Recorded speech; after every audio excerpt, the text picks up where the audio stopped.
Welcome to the museum at FIT's Fashion Culture Program Series. Tonight we will screen the acclaimed documentary Versailles 73, American Runway Revolution. The film recounts the 1973 fashion face-off between American and French designers at Versailles that catapulted African-American models onto the European stage and made a name for American designers overseas. Following the screening, Joint Director Deborah Riley Draper, designer Stephen Burrows, and models Alva Chinn, Norma Jean Darden, and editor Mikki Taylor for a conversation about the film. And we will have David Nin as moderator tonight. If you have any questions, we will have cards that we will distribute for you to ask them at the end of tonight's event. Enjoy the film.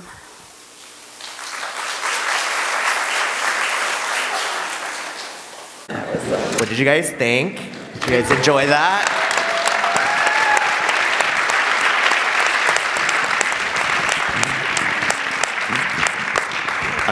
My name is David Nin. This was my first time to see this, actually. I'm very well aware of this event. I'm very well aware of the panelists, so I'm very excited and a little nervous, but I am happy to be here to help moderate this discussion. So we have first here Ms. Deborah Riley Draper, who directed the documentary.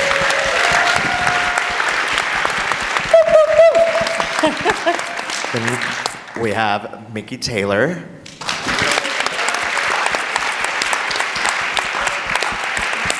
And we have Alva Chinn.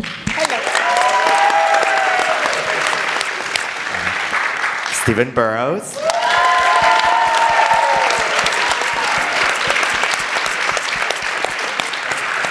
And last but not least, we have Norma Jean Darden.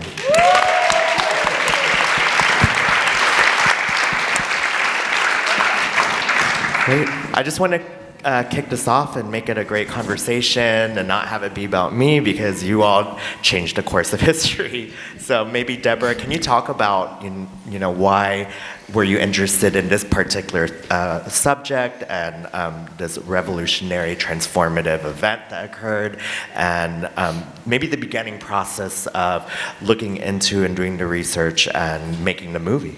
It was really interesting. I was not aware of this event, but a very interesting thing happened in 2011 that really catapulted my desire to want to make a documentary. That was my first documentary that was made 7 years ago. We screened it here 7 years ago, so it's our anniversary. We were all here 7 years ago when we showed it for the very first time, so I'm glad the band's back together. So that's, yeah, that's really exciting. It's really exciting.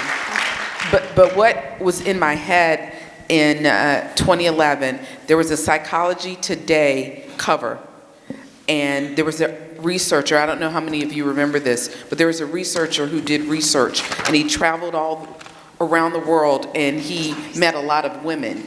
And when he was done with his research, his conclusion was African American women were the ugliest women on the planet. This was on the cover. Well, he was wrong. And he was wrong. But this was his research, his empirical data suggested that this was his finding. So at the time, I was the vice president of BBDO, and I read this and I think, God, such garbage, right? But I became fixated with this, and I wanted to be able to reframe the narrative of what is American beauty and really tap into what beauty is, who beauty is, and how to best address the fact that there is not a standard. And if there is a standard, I bet there is a story that talks about what the real standard is. I didn't know their story.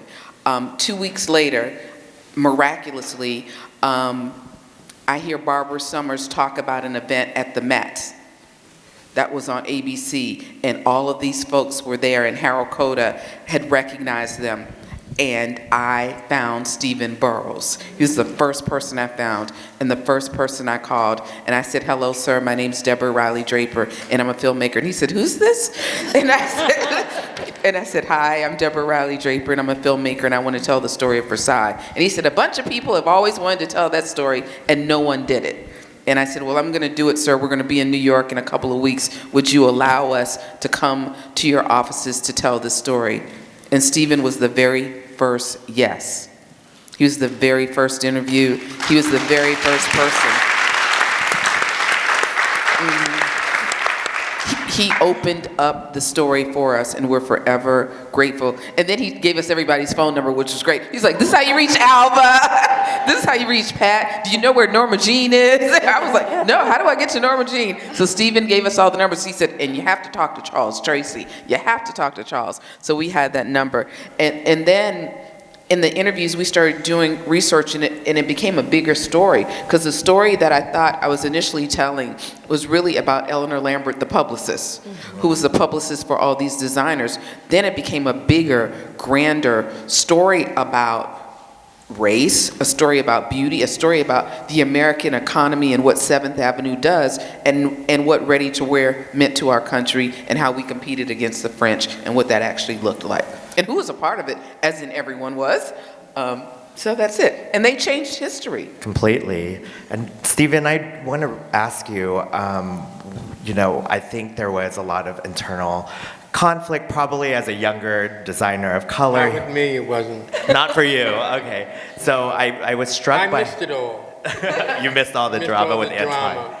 I was really struck with how you all banded together at the end and put on the most sensational show that really changed the course of history. So you were not a part of the drama, the internal conflict. You left after your rehearsal, and I was second, and Bill Blass was first, so we left. And all the drama happened after that, between the three remaining designers. And then to our lovely women who were a part of that, I know you all probably had your own personal, transformation while going through doing the show and rehearsing. I would love to hear a little bit of what this historic moment meant to you, to all of you maybe. So, Go. Ladies first. So, Josephine Baker was an idol of mine, and I was very happy to watch her, but I was also an idiot when I finally spoke to her, because I was so upset about how they were treating us. And I was a Francophile. I had studied French. I thought the French were going to be wonderful people, and they turned out to be buttheads. So it was really like upsetting that they had treated us so badly, and I was crying when I talked to her. And she was so kind. She said, "Pretty girl shouldn't be crying. You're here in Paris. It's going to be wonderful." And she was right, but at the moment, I needed toilet paper. Yeah, they didn't give us food or toilet paper. And it was Thanksgiving. Yes. And snowing, and there was no heat, there was no toilet paper, there was no food, and they expected the girls to just keep working, one designer after the other, and then go back to the hotel. Norma? Well, the funny thing is, I don't remember any of the hardships. I don't know what's wrong with me. I guess I'm a glutton for punishment. I just remember being thrilled to see Nureyev leaping into the balcony and to see the French stars. I'm the only I just stood there. They had to drag me into our rehearsals because I was mesmerized by the French acts, and to see the crazy horse girls in their fur coat. I know more about the French show than I know about the American, because that's what we did. We were doing what we did back here on the runways. So, and just no one had seen it, and it never occurred to us that they hadn't. It was just our natural, that's how we did Stephen's shows. That's how we did everybody's shows. So that was our natural habitat. But what was so wonderful to me was Stephen's recognition, because I was remembering I had a little side gig. I worked at Essence, and I did some fashion research. And I remembered Ann Lowe, doing the Ann Lowe story. And Ann Lowe had come to New York to study fashion, and no fashion school would allow her to come into the classroom. She had to have her chair in the hall in order to hear and make her notes and to learn her craft. So when we look back on that and to see how we have come, it was just thrilling to me, the success that Stephen was having. And he was the first Black person to have his own perfume. Mm-hmm. And that came after Versailles. And he was just opening doors that just had been unbelievable to anyone. And that's why I'm also so grateful that the Times did an obituary on Elizabeth Keckley, who was our first Black designer who designed the gowns for Mary Todd Lincoln, as well as Mrs. Jefferson. On the other side of the Civil War. Mm-hmm. And she was the first fashion person to write a book. And she's finally getting her recognition as a fantastic seamstress and a political, I don't know what you would call her. She was sort of like the Woody Allen of the fashion world, working for the Confederate ladies and working for the for the Lincoln administration. So I just thought Stephen had brought us forward, and we came along, Alva and I, at a time when Scott Berry and John Haggins and Willie Ware and Willie Smith and Willie Smith and the Black designers made such an impact, and they were what brought the Black female and males, if we talk about Rennie, they brought us to the fore, and they just burst us through, not only in Paris, but here in New York. But I was talking to Mikki, and she was saying how it's cyclical. Yeah. So I'm going to give it back to you. You know, Norma, just listening to you, and certainly for me being a beneficiary of Versailles 73, because here I was a couple of years into my modeling career on 7th Avenue, where I couldn't work with my natural hair. I got turned away. I had to come back with straight hair in order to work. And, you know, there was a modeling agency at the time, Black Beauty, and there were a lot of women on the roster, but not all of them worked, but it looked fabulous. So Versailles 73 was really, it did change the course of history. It was like BC and AD, because after that, then we could really have conversations around diversity and inclusion. Before that, it was just not so. And we were rooting for them.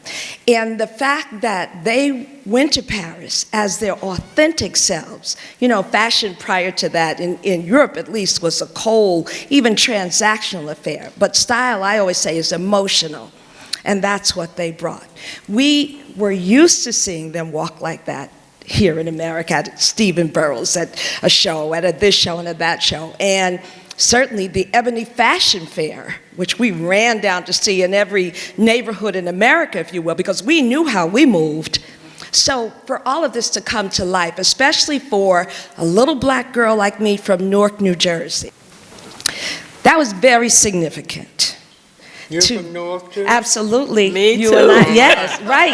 That's exactly right. So yeah, so it was huge. Revolution is the most appropriate word. Before this, Webster didn't have a word for who we were and how we styled and what we did on the runway. So it changed everything. Yeah. I mean, I was just struck about how they focus on the opulence and, you know, the theatrics and everything. And, you know, all you did was move. You all were yourselves. Well, I think the truth of when you are placed in a situation and you have limited time and availability to do anything, you come up with things creatively because that's the process. And in that process, everyone just brought their best. I mean, I love the pieces of feather in everybody's hair in Stephen's, and that was because Tracy saw Ramona stick this in her head and To hold her hair up. and it looked so fabulous from the shadow on the stage that's what we did. So it's like life always presents these opportunities, right? And you just have to be open and ready. And we were open and ready.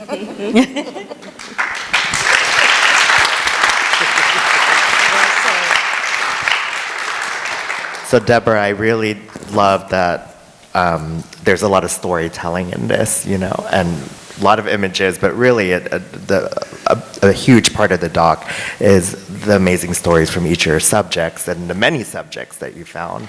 Can you talk about how easy, difficult, sourcing all those people were, getting them to open up, getting them to revisit these memories? I think it was 40 years in the making. I think everyone was ready to tell the story because it had been percolating and lots of stories were happening in fashion, but not this story and not their story. As I said, Stephen helped me find the American designers and people who worked for them like Tom Fallon, but it was tricky on the French side. So we started at right at the Chambre Syndicale and with the president, Didier. And Didier, his grandfather had been the president of the Chambre Syndicale, his father had been the president of the Chambre Syndicale, and now he was the president of the Chambre Syndicale. So this was a very rich family history. So he was there in the audience, and he was able to introduce me to the representative from Pierre Cardin that was in the film, the YSL biographer. I had an amazing opportunity to speak with Givenchy twice over the phone, and he emailed me lots of points, but he was too sick to be on camera. But he sent all of this research, and to actually go to Versailles and go to the archive and spend time with the archivist and the curator and find those original primary source material documents and find them here at FIT.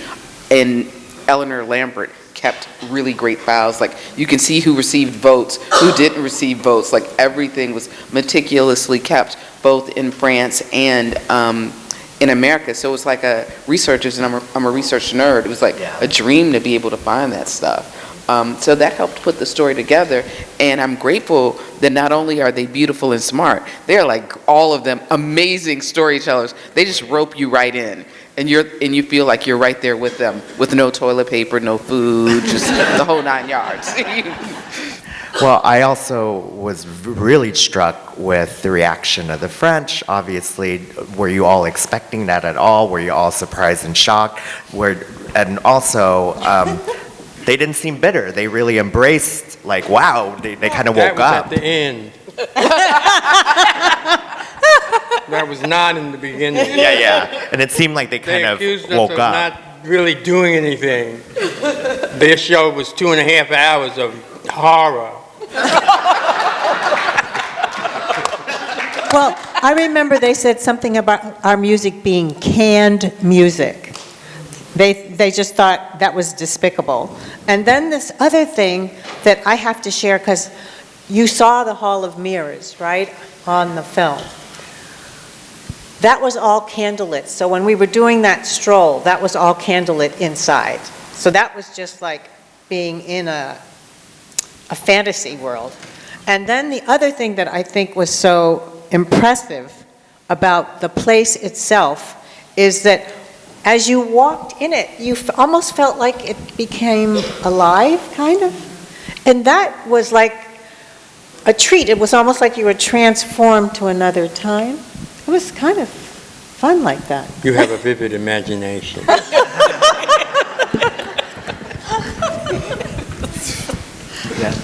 Do you have any other? You know, but I think certainly what wasn't lost on me was that not only did you all create or build a legacy, but your authenticity is really what saved Versailles. That's something that, you know. That's such an amazing point, Mikki. Yeah, you You But can, this like I was started in. creating Exactly. donations to save the French palace. It changed everything. Yeah. And now, so I was in Paris in May, and people are tourists from all over the world are now going to see what you all made possible. That wasn't lost on me.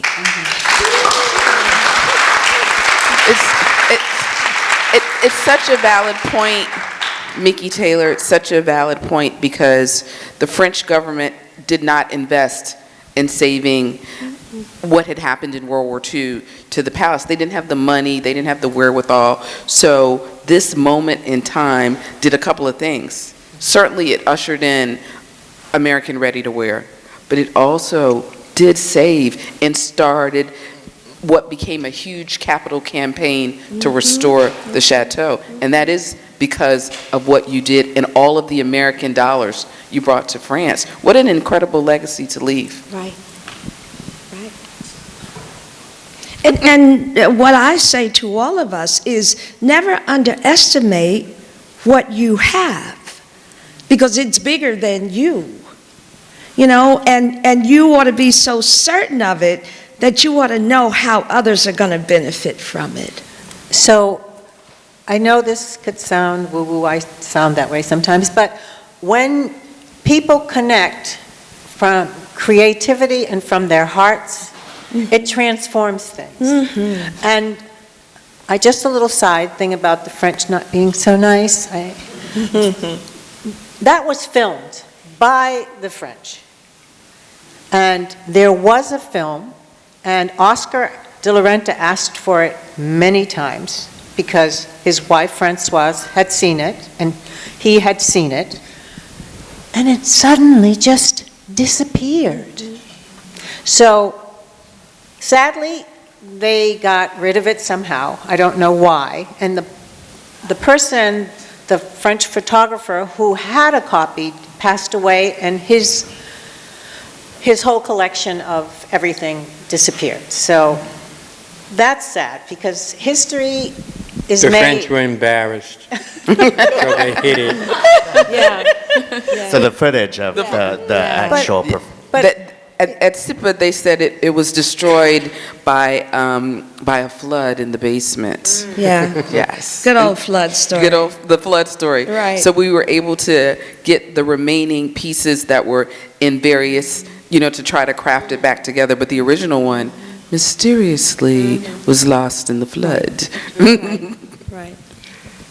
But to your credit, you still pieced it together to where you really could visualize it and see it and feel it with all the storytelling. So Thank you. congrats to you. Can I say something? Yeah, of course. Please. I just thank you all for coming to be interested in the history of fashion, because there's so many people, young people who are in fashion now who have no clue about the history of fashion, and it's very important that that be included in how they move forward.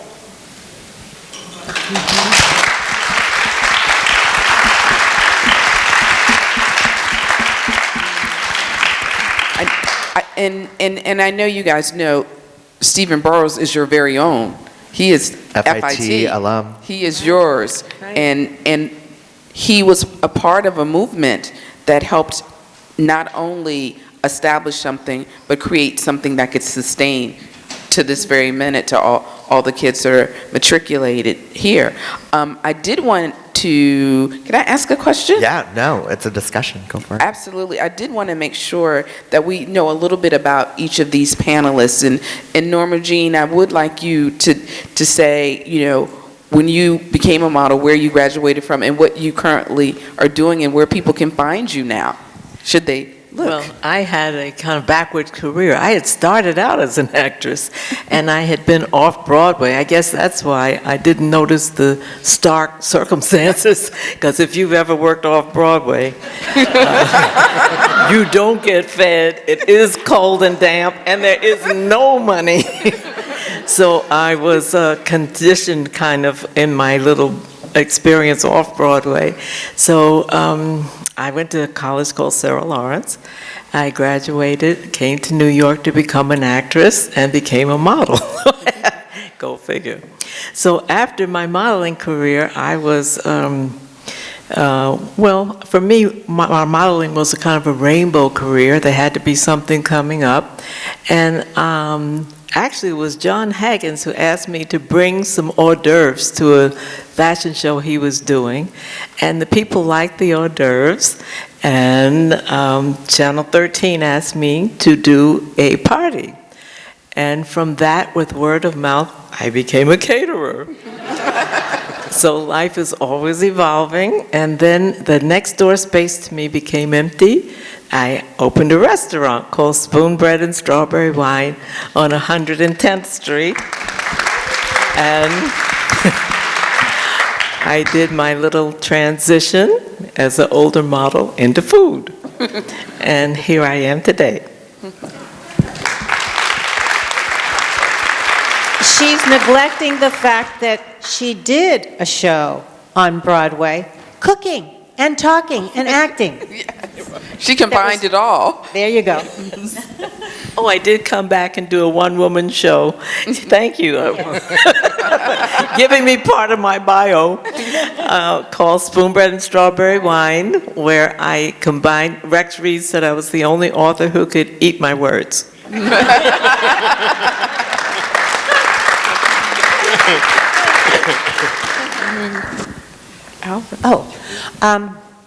I left school, actually, when I was in school, I saw a magazine cover of Look magazine, and Stephen and his friends were on the cover, and I said, I'm going to New York, and that's going to be my family. And a year after I came here, I went to Tracy's studio, where she was sharing with Manny Gonzalez, and Tracy introduced me to Stephen, and the rest is history. That's not the way I remember it. Not where I first met you. You were doing a fashion show for Davian. Hair? Yeah, it was hair, but we made the caftans you all wore. Oh. And that's when I met you. Okay.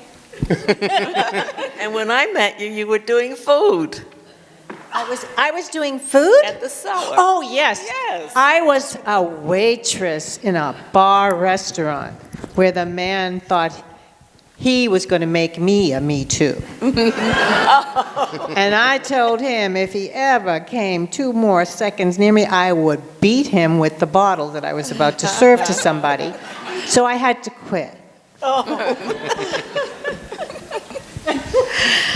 So I grew up, I'm kind of a show business kid that grew up in beauty school, so to speak, and that my mother was hairstylist, makeup artist, and wardrobe gal for the late American icon that was Sarah Vaughan. Oh, and yeah, so Newark, right? Yeah, Newark, New Jersey. And in fact, my mother was part of the group of friends that gave Sarah money to try out at the Apollo, and she became Sass. And when she really became Sass, she bought the house that we lived in across the street from hers on Avon Avenue. And so I was privy to a lot of folks. That circle of Ella Fitzgerald and Lena Horne and even the Ed Sullivan Show and, you know, the backstage and makeup and beauty. And then my mother also had her own beauty salon in Newark. And so I became fascinated by beauty and style at a young age, and particularly black women, because we made a way out of no way. That there was no makeup that matched our skin tone. You know, makeup came along really late for us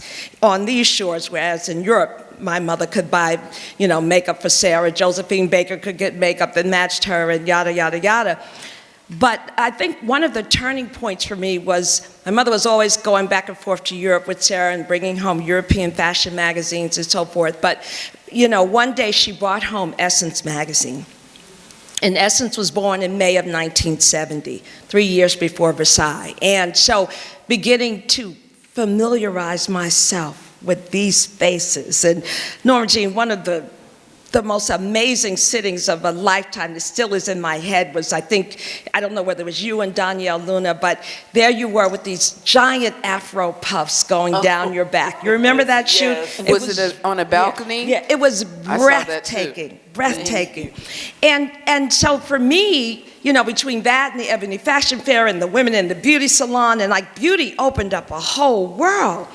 And so then I started to model, and Susan Taylor saw me and she said, the agencies don't have anybody like you with your broad nose and your chocolate skin and so forth. Then I began to model on the pages of Essence. And at Essence, you were really loved and nurtured and appreciated, unlike 7th Avenue, where you were just the girl. Half the time, you didn't even have a name, you know, and it was just such a change for me. And I was like, and being the storyteller, that's the other thing. I played with my dolls till I was 14, like boys was such a bore. I was just like, no, kid, use the boys. Nothing in that for me right now.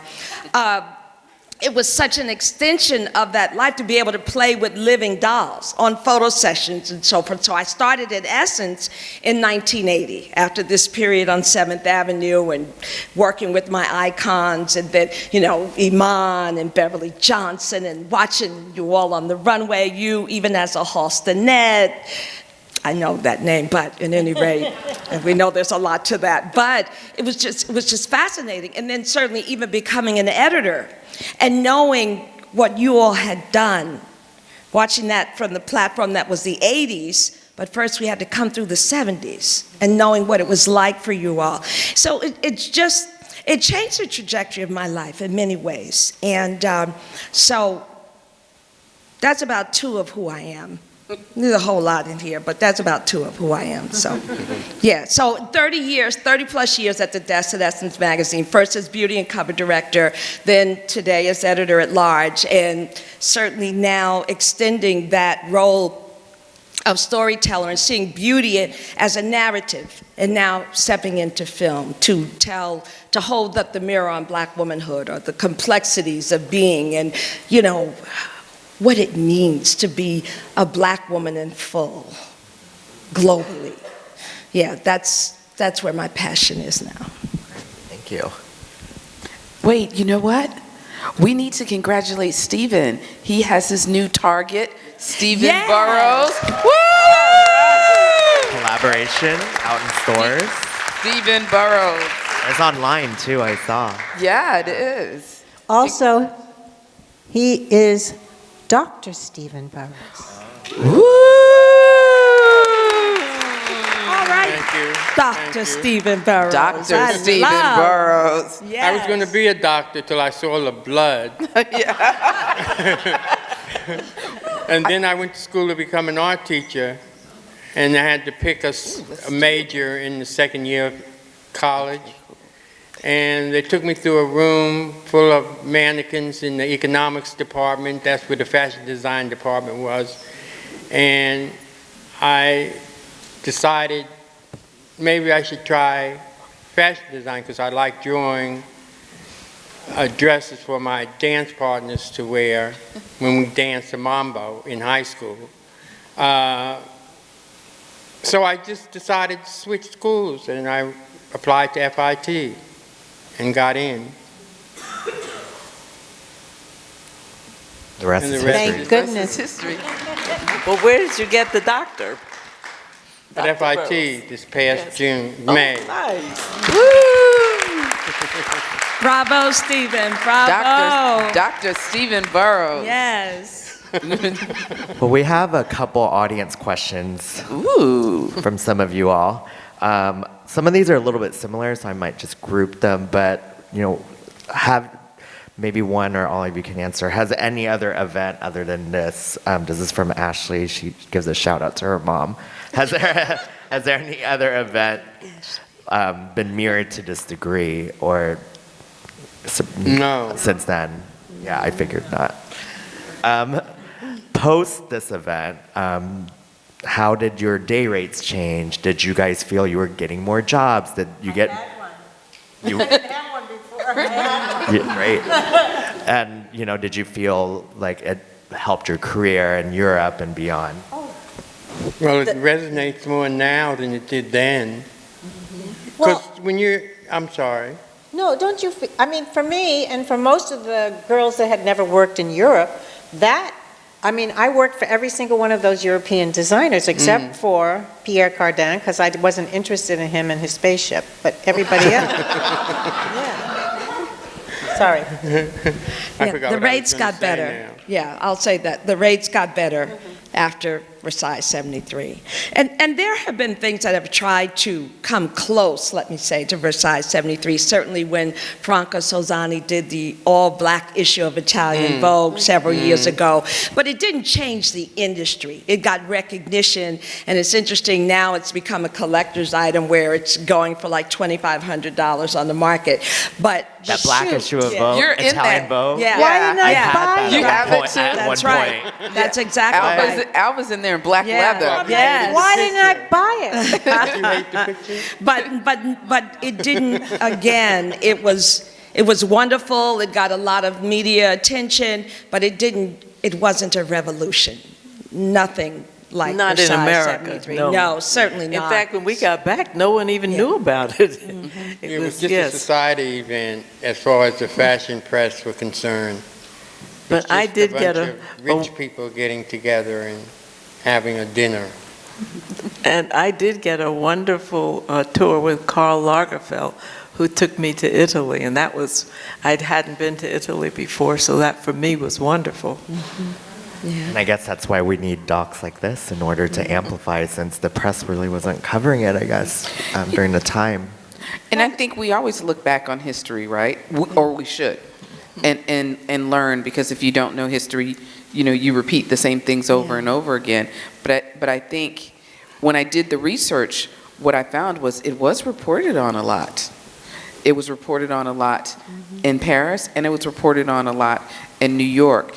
And Time covered the story, and as we opened the film, it made the evening news in America. Walter Cronkite talked about this moment.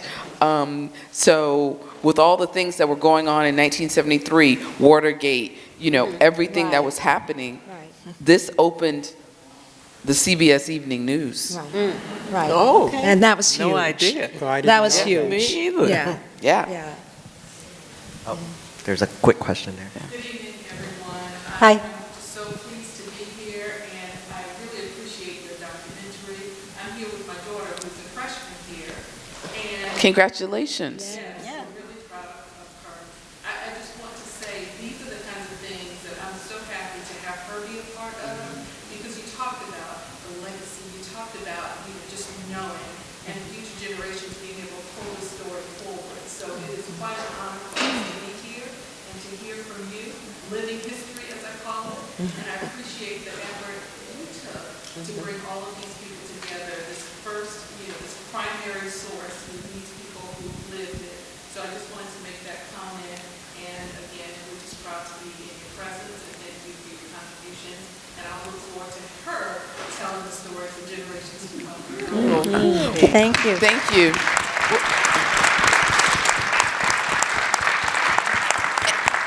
Thank you for that, and I have to tell you, I'm proud to sit on the stage with them every time I sit on the stage with them, because not only did they do something special, they represent so much possibility for all of the rest of us. So they dreamed, they did, they flew to Paris, didn't know where they were going, what they were going to do, what they were going to face, but they did it. Trailblazed. Yes. Inspiring generation, inspiring people like me. Reading Essence magazine when I was a teenager, looking at these pictures when I was a teenager. So again, it's just a magnificent experience. It's really touching to me. It's two questions. The first one is, what other films have you worked on? So to put that in context.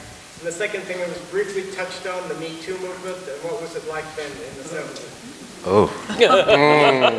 I didn't mean to bring that up. Drugs. Yeah, I don't know that part, but I have another film called Olympic Pride, American Prejudice. That's the story of the 18 African Americans who defied Hitler and Jim Crow in 1936 to win the hearts and medals at the Summer Olympics in Berlin. So most people know the story of Jesse Owens. This is the story of the other 17 African American teammates that included Mac Robinson, Jackie Robinson's brother, included Ralph Metcalf, who became a congressman from Chicago, and the first two black women to ever represent the U.S. in an Olympic competition. Tidy Pickett and Louise Stokes. I have a short called Illegal Rose that stars Jasmine Guy that tackles the subject of immigration, and a new project coming up called Coffee Will Make You Black, starring Gabrielle Union, which is a coming-of-age story. I love that Jasmine Guy was on a different world with Beth Ann Hardison's son, Dwayne Wade. Yeah, exactly. Yeah, it all comes together. Yes. Yeah, bless you for bringing up I have to say this loud because I think this is such an important story and a coincidence. My brother and I were just talking about her. Aunt Keckman, right? Okay. Elizabeth. Thank you, because it's great. The amazing thing, about a year ago, I think it was PBS did a piece on her, and the fascinating thing, to your point, that and how she created her business as a dressmaker from slaves, mind you, that her customer was Mary Todd Lincoln and Mrs. Jefferson Davis. How did she accomplish that? Bravissima. But guess what I also found out? After the war, Mrs. Davis lived in the hotel above Café Un Deux Trois on 44th Street. Oh my goodness. I was going to tell, we were all friends with the owners of Café Un Deux Trois. Do you realize who lived upstairs? Because she became a writer. But what I was fascinated with Mrs. Keckney, Mrs. Davis was her customer. Like, how did she achieve that? That is incredible. Does anybody know? How could she have done? I mean, She was an incredible, her skill and her ability superseded. But talk about like beyond the odds, my goodness. And so to your point, how was that even possible? Well, she had a dress shop in Washington, so this is pre-Civil War, so all the big ladies in Washington were going to her. And then this thing came up. And don't forget that Mary Todd Lincoln was from Kentucky. So she knew all of these ladies, and even some of her sisters were on the side of the Confederacy. And that's why I think she eventually went mad. It's extraordinary, extraordinary story. Yeah. Yes. And for the video, folks wanted to make sure that it's Elizabeth Keckley. Thank you. Yeah. We want to make sure that is really clear, and folks who don't know about her can go home and Google. Yes, do that. It's an amazing story. We're good with our audience questions? We're good with our audience questions. I think unless anyone is dying for one, I'm sure they will be around afterwards. Wonderful. Thank you so much. Thank you guys so much for coming. Thank you, Norma Jean, Stephen, Alva, Mikki, David. Thank you. And we want to thank our friends at FIT for the research, support, and always welcoming us here. Thank you.